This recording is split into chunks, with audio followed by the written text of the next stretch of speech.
In front of me is Nubia RedMagic 11A, and today I would like to show you how you can operate vibration settings. Start by opening Devices Settings and tapping on Sound and Vibration. Then select Vibrate in the middle to mute your device completely, leaving only vibrations. You can also use this switcher next to Automute Media Volume to turn on or off Automute the media volume when your phone enters silent or vibration mode. When you're ready, click on Ring to unmute your device and tap on one of those options. You can tap on Ring only to disable vibrations fully for incoming calls, or you can tap on one of those, Vibrate when ringing, or Vibrate then ringing.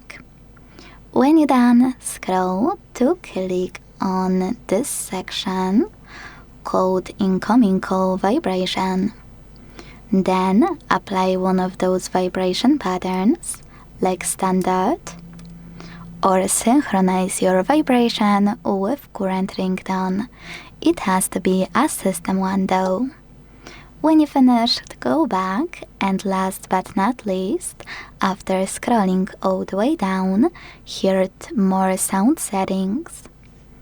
Then tap on Haptic Feedback, and use this switcher next to Haptic Feedback to enable or disable it for taps, keyboard, and more. If you decided you don't want to enable it, adjust intensity thanks to this slider. Thanks so much for watching. If you enjoyed this video, don't forget to leave a like, comment, and subscribe. Bye!